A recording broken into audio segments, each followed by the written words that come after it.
Boston, Miami, Eastern Conference Finals tonight. Who's headed to the NBA Finals? We got picks. The Suns won't be back there because they got Luka. Is Phoenix's title window closed already? And Nick's got all 272 NFL games picked, and he's prepared to report his findings. Good Tuesday morning, everyone. Welcome to First Things there First. It is. Oh, there it is. Broussard and Wilds. Oh, and how much do you think I could sell this for, Jenna? Is it 20 and This is worth thousands of dollars. What? No, I'll give it to you for we did a quarter. I'll give you a quarter 12 and 5. And of $1 million, not worth it. No, this is $250,000, not worth it. There's 32 team totals on here. Literal one a coin. It better be one of them copperheads. Better be very valuable. What? Well, we will get to all that copperhead. Okay. Everybody off last night in the NBA. We're gearing up for the conference finals. And for Luka, whose Mavs face the Warriors tomorrow night for Game 1, it's a big stage. But you know who agrees with me? LeBron James. Bron went on Twitter last night, called Luka his favorite player right now. Nick, your favorite player's favorite player. FoxBet does not have Luka as their favorite player to win finals. MVP.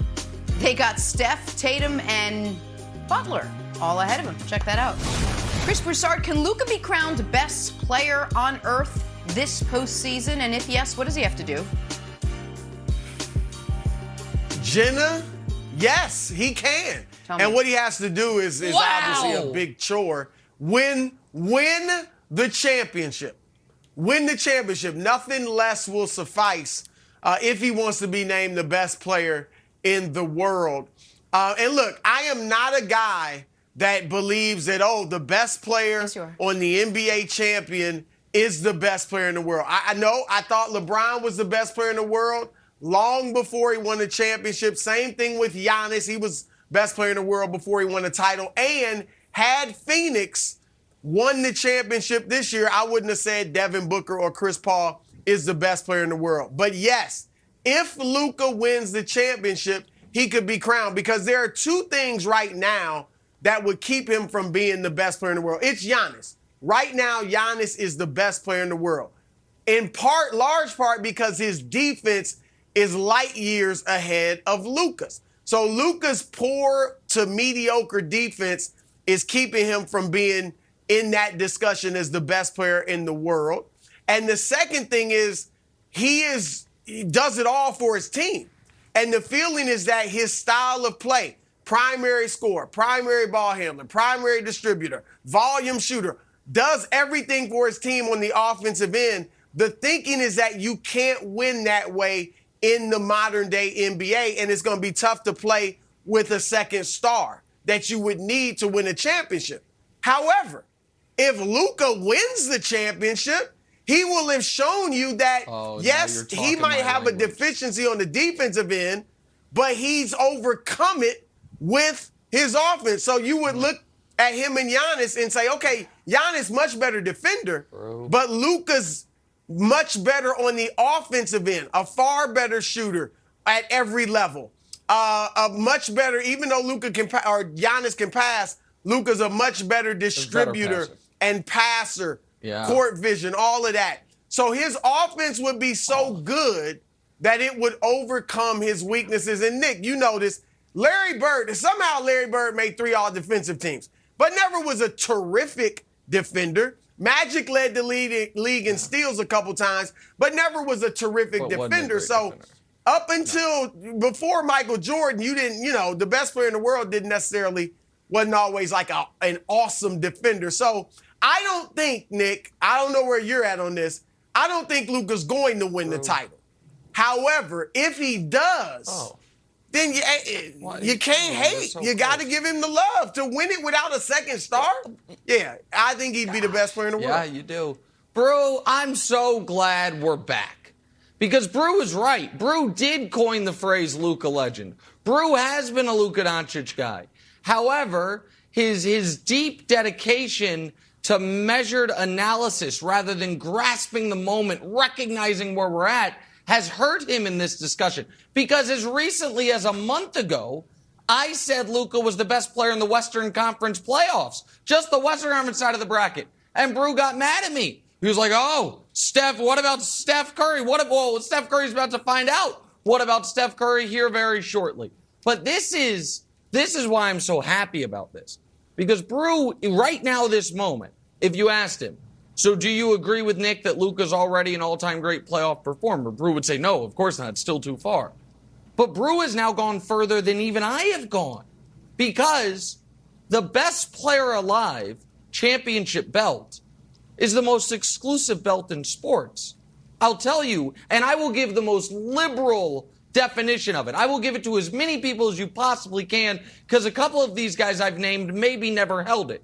But at best, the following people have held the belt, and some of them have held it multiple times. Wilt, Russell, Kareem, Moses, Bird, Magic, that's 6, Michael, Akeem, Shaq, Duncan, Kobe, LeBron, Giannis.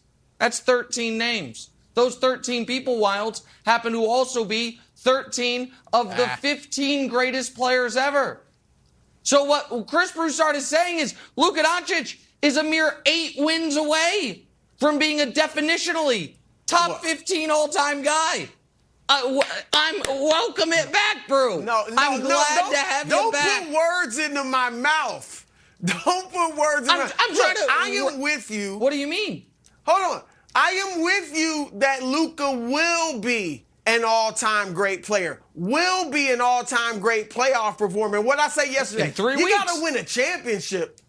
You got to win a championship, or at the very least get to many finals like an Elgin Baylor to be considered an all-time great playoff performer.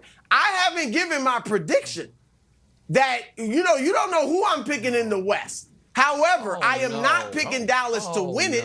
I'm not picking them to win it, to win the championship. So I don't think Luka will do it, Wilds. So Nick is trying to paint me, put me out there in Never Land. In a good way. I'm just saying, if by chance don't put Brew in a corner. He wins the championship, how can we deny it? Wilds, right. I'm trying to bring him in. You're a loss. Kevin Durant. Wilds. Kevin Durant had the belt as well.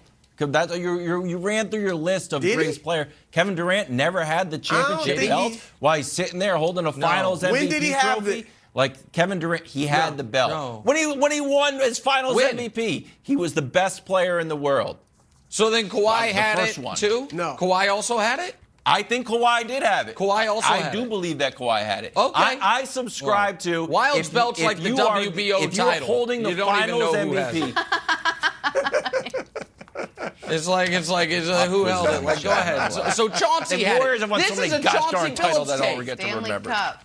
This is a Chauncey Billups take. Doesn't matter. Right?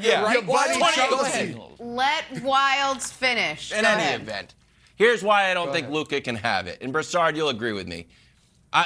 And this is not disparaging Luka, but we know that he is a dominant offensive player and, at best, an okay defensive player. And we can brush it aside until it becomes finals time, and all of a sudden, turns out where the rubber meets the road and the game is decided by 1 or 2 plays, being the best player in the world helps because you have to make a defensive play. We'll start with Giannis last year, Game 5. Bucks up by 2. Here comes a big alley-oop to DeAndre Ayton. Looks like it's going to be a tie game. No, it's not. That's because the best player in the world shows that he can do it on both sides of the floor. How about another best player in the world? This one's called the block. Is this game going the other way? No, it's not. One of the best defensive plays ever by one of the greatest players of all time. And even this one, this guy, this is just a minor moment. It's not even a moment, but it is in NBA lore. Here's LeBron, Game 5, 2013 Finals, upset that a 21-year-old Kawhi Leonard is going to check in. By the way, Kawhi wins Finals MVP the following year. That look is never going to happen to Luka. So if you have no fear of the guy defensively, I don't think you get to hold the belt. You definitively hold the belt if you're mostly an offensive player, and no one will ever be worried about you defensively. Okay, so Larry Bird was never the best player in basketball, nor was Magic Johnson. That's a very intriguing take. I disagree with it, first of all. Second of all, instead of trying to slip in a little LeBron slander because you're reading into what his wins meant, why not just show Akeem saving the NBA Finals with a block? Akeem, who was the best player in the world, saved an NBA championship with a block of John Starks. Come on, Wild. That's better footage. That more tells your point. But no, it's not. It's not better But here's the problem, though. High definition. Here's the problem. The problem with this whole Luka defense narrative is here's what is true. Team defense is wildly important. Your individual superstar player being an elite defender is great if it happens, but is not a requisite to the championship. Another guy who has held Wild's best player alive belt, evidently, Dirk Nowitzki, was never a great defensive player, but the team as a whole was. The Mavs this year are the 6th best defense in basketball. So they've somehow been able to overcome what, much like the Warriors, despite having their best player, Steph Curry, not be an elite defensive player by any shot, when they were winning titles. In 2015, they were the number 1 defense. In 2016, they were the number 1 defense, or top 2 both years. They didn't win in 2016, obviously, because of the block. But so I don't think that's a prerequisite. I think it's a bonus. By the way, I still think Giannis is the best player alive. I'm just glad to know Brew is 8 wins away from calling Luka, one of the 15 greatest players ever. I'm delighted that we're back. By the way, I needed you back, Dallas. I needed you back. Dallas currently 5.5-point underdogs on the road tomorrow night for Game 1. We will revisit this game. Eastern Conference Finals start tonight in Miami.